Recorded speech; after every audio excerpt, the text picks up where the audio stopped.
GRIMORA. Snow fell steadily over the river valley, settling on the steel trusses and concrete deck of the old county bridge. The structure connected two quiet stretches of road, used mostly by late shift workers and long-distance drivers cutting across the hills. On Christmas Eve, traffic thinned early. By night, only the river moved beneath the span, dark and slow, carrying broken ice downstream. Owen Hale parked his car at the pull-off near the bridge's eastern end and shut off the engine. The clock on the dash read 11:21 p.m. He had driven this route for years and often stopped here to rest when the weather turned. The bridge lights were set to overnight mode, every other lamp dimmed to save power, leaving long intervals of shadow across the roadway. He stepped out into the cold and listened. The river below produced a low, constant sound that rose through the steel, a vibration felt more than heard. Snow coated the guardrails and gathered along the seams of the deck.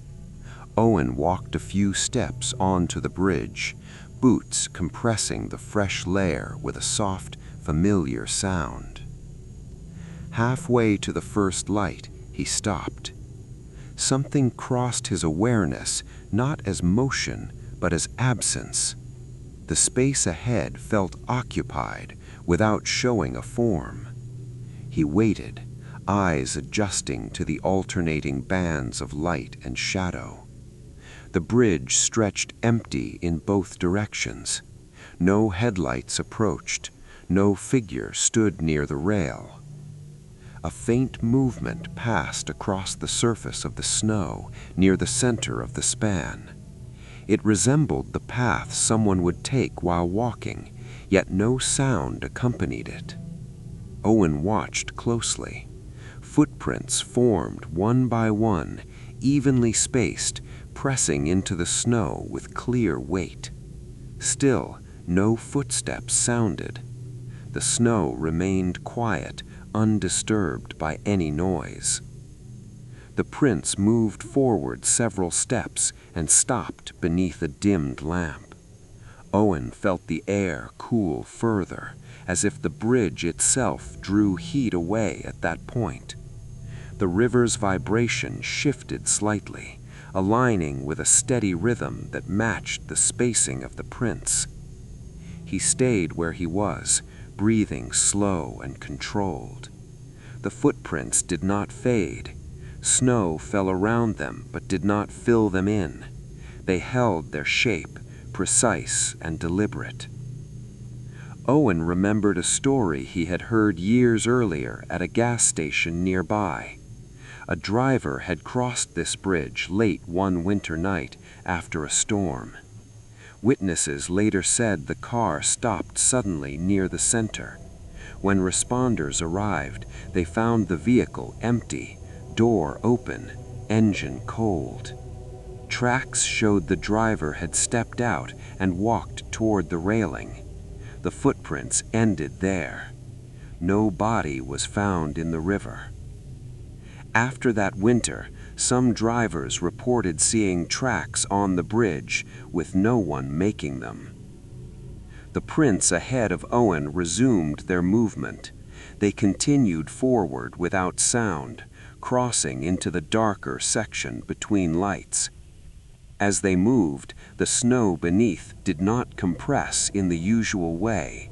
The impressions appeared fully formed, as if pressed down all at once rather than step by step.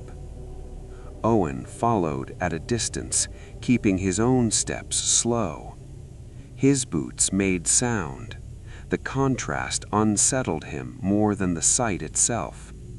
He reached the point where the first prints had appeared and felt the vibration in the steel intensify. The bridge seemed to hum faintly, not from wind or traffic, but from something internal. At 11:47, the lights along the bridge flickered, not all at once, but in sequence, starting from the far end and moving toward him. Each lamp brightened slightly, then returned to its dimmed state. The footprints paused near the midpoint where the river ran deepest. Owen checked his phone. No signal. The time advanced toward midnight. The footprints turned toward the railing. They stopped a few feet from the edge, angled as if someone stood looking down at the water. Snow continued to fall, collecting on the rail and the exposed steel. The river below reflected faint light, broken by moving ice. No footsteps sounded. A low vibration rose through the bridge, stronger now, passing through Owen's legs and into his chest. The air felt heavy, pressing inward.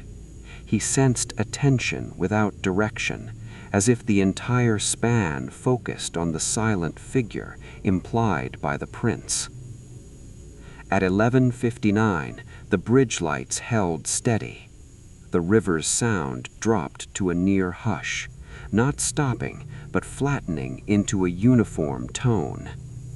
Owen felt his breath catch briefly, then steady again. At midnight, the footprints moved.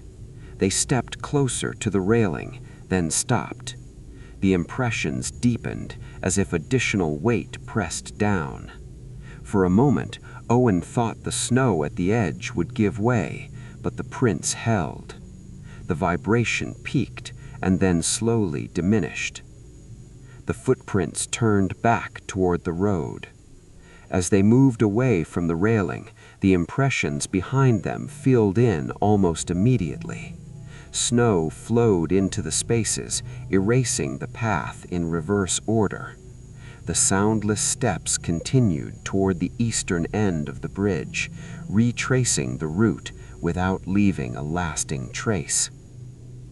Owen remained still until the final set of prints reached the edge of the span and vanished entirely. The bridge lights resumed their normal cycling. The river's sound returned to its earlier pattern.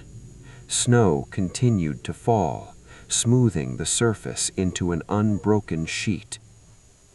He walked back to his car without looking over the railing again. His own footprints remained behind him, clear and audible, marking a path that felt suddenly fragile.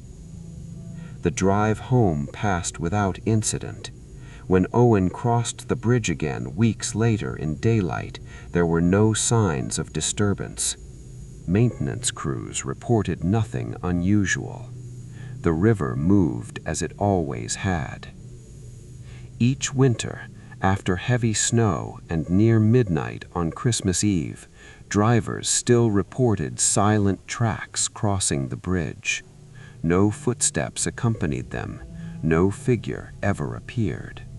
The bridge held the memory of a crossing that never finished, repeating it in snow without sound.